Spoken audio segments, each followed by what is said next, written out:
Bom dia, bom dia, bom dia! Mais um Morning Call. O que esperar do mercado hoje? Eu sou o professor Wagner da Francesca Educação Financeira e todos os dias, a partir das 5h50 da manhã, nós estamos aqui para falar sobre fechamento de mercado, política, economia e o que esperar para o seu dia a dia. O que esperar de notícias e importantes e relevantes no dia de hoje e, obviamente, aí para o restante da semana. Hoje, segunda-feira, dia 8 de março de 2021. Na semana passada, na verdade, foi uma semana bem atípica, muita oscilação aí nas bolsas mundiais e bolsas brasileiras, e ao final de uma semana super tumultuada, como aconteceu aí no mercado financeiro, os índices americanos e Ibovespa fecharam em alta novamente. Lá nos Estados Unidos, as boas notícias vieram lá por conta da divulgação de dados do relatório de empregos, que veio com um crescimento acima do esperado e ajudaram, obviamente, a amenizar aí todos os problemas e dar uma animada nos investidores que estavam com um mau humor tremendo na semana passada. Já na Europa e na Ásia, nós tivemos aí quedas com divulgação de que o Banco Central Europeu diz que a Europa com certeza precisará de maiores auxílios, todos os países da Europa, auxílio suplementar financeiro para amenizar os efeitos da pandemia. Para o ano, desculpa, tivemos uma queda. Para o ano de 2021, uma perspectiva de crescimento do PIB na China de somente 6% aí, deixa os investidores desconfortáveis e desconfiados também, principalmente aí porque a China, mesmo em um período de pandemia completo, como nós tivemos em 2020, apresentou crescimento e os investidores acreditam aí que essa meta de crescimento do PIB da China seja um tanto quanto baixa. Já no Brasil, a melhora do índice de produção industrial e boas perspectivas em relação à aprovação da PEC emergencial, mantendo, obviamente, aí o teto de gastos, que era um grande risco aí que os investidores viam para o Brasil, tornou os investidores um pouco mais animados e fechamos aí a semana com alta proporcional e nas últimas 3 semanas havíamos tido baixa do índice Ibovespa. Por isso aí algo para comemorar, mesmo em uma semana turbulenta como foi a última semana. Outro destaque no pregão de sexta-feira foi o aumento aí do preço do barril de petróleo, que disparou novamente, tanto o Brent quanto o WTI. Nós vamos falar um pouquinho sobre isso. E uma grande preocupação no Brasil e no mundo, o aumento aí das medidas restritivas e, infelizmente, o aumento aí de casos que tem acontecido no Brasil e no mundo. E com isso, muitos locais, obviamente, tendo que fazer aí lockdowns ou pelo menos algumas medidas aí de isolamento social mais fortes, o que prejudica, obviamente, a economia. Vamos falar um pouquinho sobre o fechamento de sexta-feira. Dia 5 de março de 2021, o índice Ibovespa fechou com alta de 2,23%, onde o Ibovespa fechou aí com 115.202 pontos. O dólar teve uma leve alta de 0,37%, fechando a R$ 5,68. A bolsa de tecnologia norte-americana Nasdaq, depois de diversos dias em queda, teve uma alta de 1,55%, fechando a 12.920 pontos. S&P fechou a 3.841 pontos, uma alta de 1,95%, e Dow Jones uma alta de 1,85% a 31.496 pontos. Olhando aí para a Europa, nós temos aí o euro com alta de 0,42%, fechando a R$ 6,77. Na Alemanha, uma queda de quase 1%, fechando a 13.920 pontos. França, queda de 0,82% a 5.782 pontos. E Reino Unido, queda de 0,31% a 6.630 pontos. Na Ásia, uma leve queda, né? China praticamente estável a 0,03 pontos de queda, 14.412 pontos. Japão com queda de 0,23% a 864 pontos. Olhando aí para o cenário de cripto, as criptomoedas aí tiveram alta novamente na sexta-feira, Bitcoin com alta de 4,01 e o Ethereum alta de 4,66%. Conforme nós falamos anteriormente, a disparada aí no preço do petróleo futuro, sexta-feira, dia 5, o Brent fechou aí Brent futuro a 69,54 cents de dólar o barril e o WTI a 66,26 cents de dólar o barril.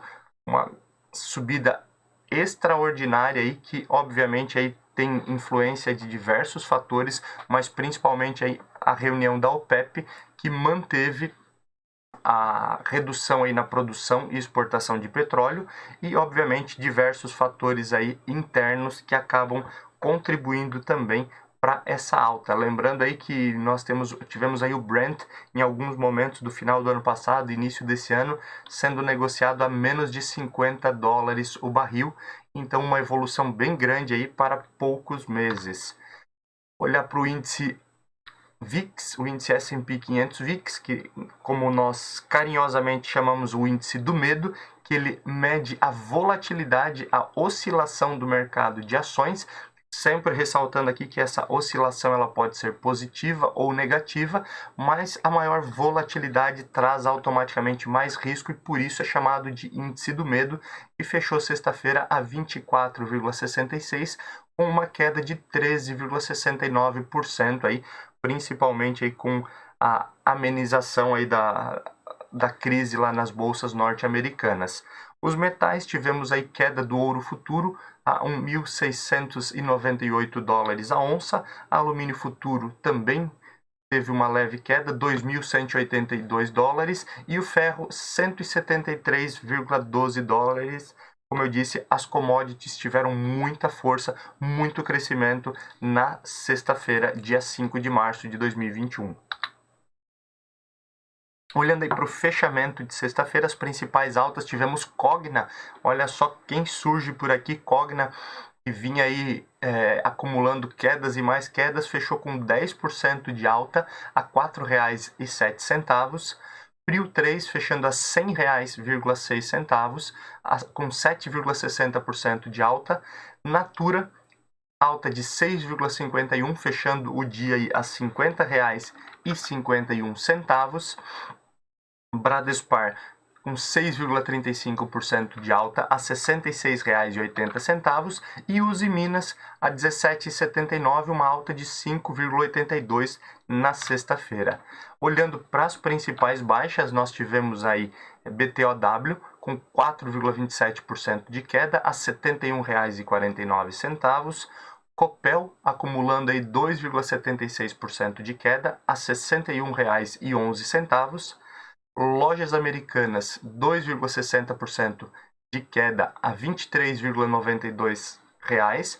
Sabesp, uma queda aí de 2% praticamente, R$ 37,50. E BTG Pactual, BPAC 11, 96,85, teve uma queda de 2,01% no dia 5, terça-feira. Olhando aí para nossa agenda econômica, o que podemos esperar do Brasil hoje? Hoje tem relatório Focus, boletim Focus, que é importantíssimo aí para analisar, principalmente aí a visão dos principais especialistas do mercado financeiro sobre PIB, inflação, taxa de juros, inclusive porque logo nós teremos aí reunião do Copom, dólar, entre outros. E hoje tem divulgação do IGP-DI. Lembrando que o IGP-DI é um dos indicadores de inflação.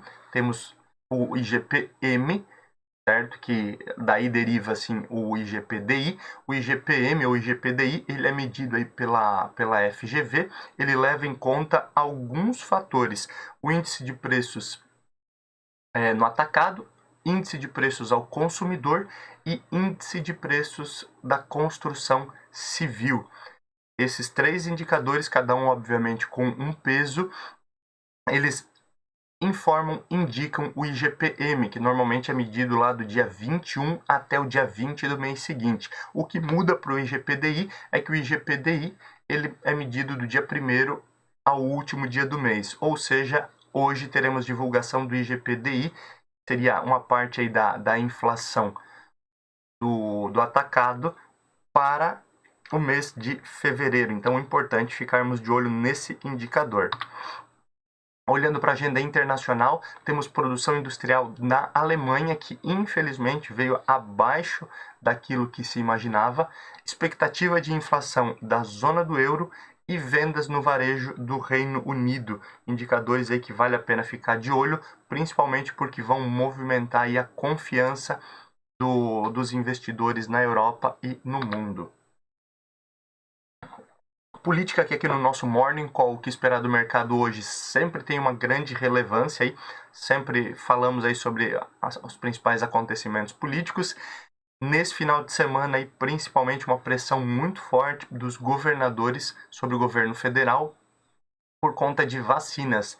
Todos os estados aí têm sofrido muito com lotação nas UTIs e aumento significativo dos casos de coronavírus. Além disso, óbvio, vários estados aí sendo obrigados a tomar medidas restritivas, né, como lockdown ou pelo menos toque de recolher nos finais de semana.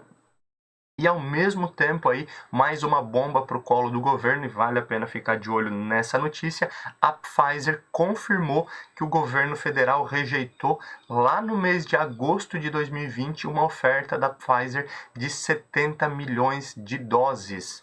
E o governo, juntamente com o Ministério da Saúde, dizia que não havia rejeitado essa oferta, que nunca houve essa oferta. Agora a Pfizer confirmou essa rejeição, o que acaba caindo mais uma bomba aí no colo do ministro Pazuello e também do presidente da República, Jair Bolsonaro. Falando em presidente Jair Bolsonaro, hoje ele se reúne com o deputado Daniel Freitas, que é o relator da PEC emergencial, para discutir qualquer mudança aí no texto da lei. Segundo bastidores de Brasília, não deve haver nenhuma mudança e deve ser encaminhado aí para votação. Lembrando que na semana passada, nós comentamos aqui também, o Arthur Lira, que é o presidente da Câmara, disse que gostaria de, em um único dia, votar os 2 turnos da PEC emergencial para resolver esse problema o quanto antes e também aí para direcionar a questão do auxílio emergencial Corona Voucher, que retorna agora no mês de março, devendo aí ter mais 3 parcelas. Outra notícia interessante, já que entramos nesse assunto, o ministro Paulo Guedes fala em antecipação aí de 13º salário para beneficiários do INSS para dar mais liquidez para a economia. A comitiva brasileira viajou para Israel para conhecer, ou melhor, para avaliar juntamente com eles o spray para tratamento da Covid. Se você nos acompanha aqui com frequência, você sabe que nós falamos sobre esse spray, que ele já estava sendo testado aqui no Brasil, também muito forte sendo testado lá na fase 2, lá em Israel. É um spray para tratamento do coronavírus, pessoas já infectadas, e tem apresentado um ótimo resultado. O que cabe aqui é que o Ernesto Araújo, né, nada mais, nada menos do que o nosso ministro da... fugiu agora do exterior, né? Ele tomou um pito, como a gente diz lá no Rio Grande, tomou um pito por estar sem máscara. Inclusive, aí virou meme na internet, infelizmente, né, virou meme. A realidade aí, o ministro das Relações Exteriores, desculpa galera, eu estava tentando achar aqui o cargo dele, o ministro das Relações Exteriores brasileiro tomou um pito lá em Israel por não estar usando máscara. Inclusive, como eu falava, virou um meme a foto da comitiva saindo aqui do Brasil, sem máscara, todo mundo sem máscara, desprotegido, e aí lá todo mundo com máscara, ou seja, no Brasil tudo pode, no Brasil é uma zona, e vale aqui uma ressalva que alguns países, principalmente aí quando nós falamos lá de Wuhan, lá na China, onde começou a pandemia, onde começou a doença, eles estão praticamente retornando a uma vida normal, mas todo mundo utilizando máscara, mesmo sem a obrigatoriedade. A máscara, ela tem um nível de proteção ali que auxilia no combate à proliferação dos vírus. Continuando aí com algumas bombas sobre o governo Jair Bolsonaro e o Ministério da Saúde, a White Martins, a princípio divulgou, na verdade alguns jornais tiveram acesso a um e-mail que a White Martins havia solicitado para o Ministério da Saúde auxílio para o transporte de oxigênio para Manaus, informando que precisaria de auxílio principalmente porque estava com risco de falta e logo depois, 3 dias depois desse e-mail ter sido enviado e ignorado pelo Ministério da Saúde, houve todo aquele caos lá em Manaus com falta de oxigênio nos hospitais e tudo mais que você lembra que aconteceu. Então, mais uma bomba aí que cai no colo do governo Bolsonaro e do Ministério da Saúde e com certeza deve movimentar o mercado aí nessa semana. O plano Biden, né, deve ir à votação na Câmara amanhã, terça-feira. Só lembrando que o plano Biden é aquele plano lá de 1,9 trilhões aí a ser injetado em estímulos econômicos, né?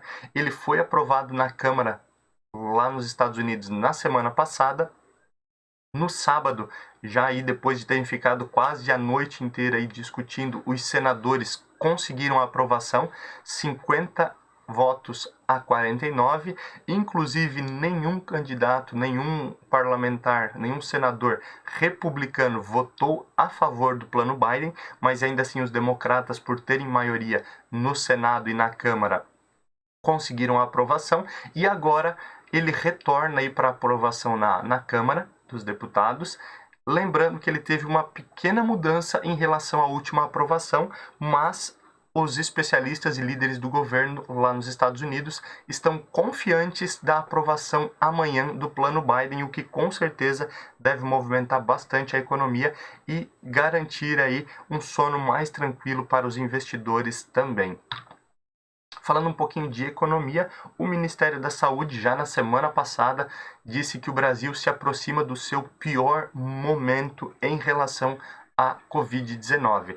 Nós batemos diversos recordes aí de mortes diárias e, segundo nota do Ministério da Saúde, nas próximas semanas o Brasil pode chegar até 3 mil mortes diárias, devido aí, obviamente, a efeitos das aglomerações aí de final de ano, muita gente na praia e também aglomerações no carnaval. Realmente aí passamos por um momento caótico, principalmente porque não há muitas vagas em UTI. Ainda falando de economia, o Brasil registrou uma saída de mais de 1,5 bilhões de reais de capital estrangeiro da Bolsa só no mês de março, ou seja, demonstrando aí, obviamente, uma falta de confiança na Bolsa brasileira, o que pode preocupar e mexer também aí com os mercados, visto que muitos ativos são vistos aí por especialistas estrangeiros como baratos na Bolsa brasileira. E essa saída de recursos, saída de capital estrangeiro, pode indicar uma falta de confiança do investidor internacional. Como falei anteriormente, nós nos aproximamos aí de uma nova reunião do Copom e alguns especialistas, inclusive um ex-presidente do Banco Central, fala aí em um aumento de pelo menos 0,5% na próxima reunião para ajudar a manter os juros baixos e principalmente manter a economia nos trilhos, com esse aumento aí chegando a 2,5% aí da taxa Selic. Óbvio, isso é somente especulação, temos que aguardar a reunião do Copom e aí sim ver o que será feito aí para controle aí de inflação, controle aí dos juros de modo geral e manutenção de investimentos no Brasil. Falando ainda em investimentos, a CVM, Comissão de Valores Mobiliários, que cuida da parte de ações, né? Ela vai ouvir as partes acusadas de insider trading, lá no caso da Petrobras. Lembrando, esse foi um caso aí de possível utilização de informação privilegiada, uma negociação aí que rendeu alguns milhões para um grupo ou para poucos, né? Que operaram aí um pouco antes da divulgação de saída do presidente da Petrobras. Essa informação privilegiada, o uso de informação privilegiada dentro do mercado de ações, ele é crime e a CVM, Comissão de Valores Mobiliários, está correndo atrás aí para descobrir se isso realmente aconteceu e agora quer ouvir as partes acusadas antes de continuar a investigação. Pablo Spire, que durante anos aí ele foi o diretor de operações da Mirai, né, a assessoria de investimento, bem conhecido no mercado, foi anunciado como diretor da EQI.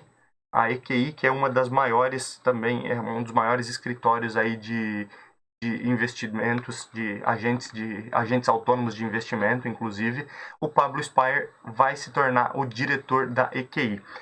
Falando em aumentos, né, vemos aí diversas vezes subindo o preço da gasolina no Brasil, muita gente pensando em ir para o etanol, o álcool, mas infelizmente o etanol também nos últimos meses, nas últimas semanas, subiu pelo menos 21%, dificultando também a economia por parte aí dos motoristas.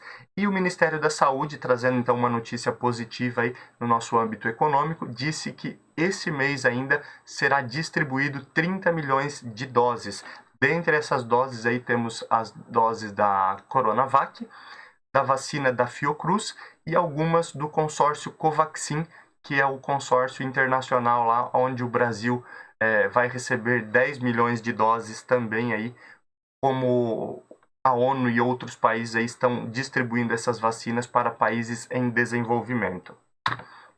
No mercado corporativo, nós temos aí informação de que a XP planeja disponibilizar cartões de crédito agora, obviamente com taxas de juro menor para competir com o mercado. Lembrando aí que alguns especialistas dizem que a XP, se ela entrar no mercado bancário, ela tende aí a tirar muitos clientes, principalmente por todo o trabalho que a XP fez nos últimos anos de educação financeira e de valorização da sua marca, né? E a XP, a princípio, planeja entrar nesse mercado também para os próximos anos. Falando ainda em XP, semelhante ao que fez a XP, a PicPay planeja abrir capital direto na Bolsa Americana, na Nasdaq. A PicPay, interessante, se você lembrar no ano passado, principalmente a PicPay teve algumas ações aí para ampliação da sua base de clientes, né? Ela chegou aí basicamente a triplicar a sua base de clientes em 2020. Uma das atitudes que ela fez foi captação de recursos para, para investidores ali que deixassem o dinheiro ali em DI, né, em CDBs da PicPay, pagamento de até 210% da taxa DI, ou seja, muito acima do que os bancos normais estavam pagando. Além disso, obviamente, ela partiu para diversas outras ações, a fintech então teve todo esse crescimento e ela vem se baseando principalmente no IPO da Melios, né, que houve no ano passado e levantou aí mais de 3 milhões aí de recursos. Então hoje a PicPay ela tem quase 50 milhões de clientes, como eu falei, tendo triplicado a sua base no ano passado e agora ela planeja abrir ações IPO não na bolsa brasileira, mas sim na Nasdaq, bolsa de tecnologia norte-americana. Então mais uma fintech aí que deve incomodar os grandes bancos no futuro. A TIM recebeu 4 ofertas para parceria de fibra ótica, né? Lembrando que aí outros concorrentes já estão atuando, Oi e Vivo já estão atuando forte aí no ramo de fibra ótica e a TIM planeja também para os próximos meses aí colocar em vigor o seu plano de internet fibra ótica. E hoje nós temos aí divulgação de resultados de Magazine Luiza, Magalu, a queridinha da bolsa, né? Santos Brasil e Smile. Então, algumas coisas aí que nós podemos ficar de olho no dia de hoje. Falando em ficar de olho, vamos dar uma olhadinha no índice futuro, que hoje nós temos aí leve queda no índice futuro, temos aí S&P 500 com quase 1% de queda, Nasdaq caindo quase 2%, mesmo aí em meio às boas notícias que tivemos aí no final de semana. Na Ásia, temos uma leve queda nas bolsas asiáticas também, e quando olhamos para a Europa oscilando aí com uma leve alta próximo de 1% aí na Alemanha, 0,5% na França e uma queda no Reino Unido. Obviamente essa oscilação, todos esses mercados indo para direções opostas, deve trazer uma oscilação maior. O Brasil aí com certeza oscilará um pouco mais, mas o grande trunfo aí do mercado brasileiro pode ser aí a aprovação da PEC emergencial na Câmara, né? Lembrando aí, como disse o presidente da Câmara, Arthur Lira, que com essa aprovação, a manutenção do teto de gastos vai trazer aí mais confiança para o investidor internacional. E vale a pena aí ficar de olho em todos os indicadores que serão divulgados hoje, principalmente aí olhar também para o relatório Focus, que deve trazer uma perspectiva aí do que nós podemos ver aí na próxima reunião do Copom. Muito obrigado por mais um dia ter a sua companhia. Nos vemos amanhã às 5h50 da manhã. Bom dia, bons negócios e até amanhã. Tchau, tchau.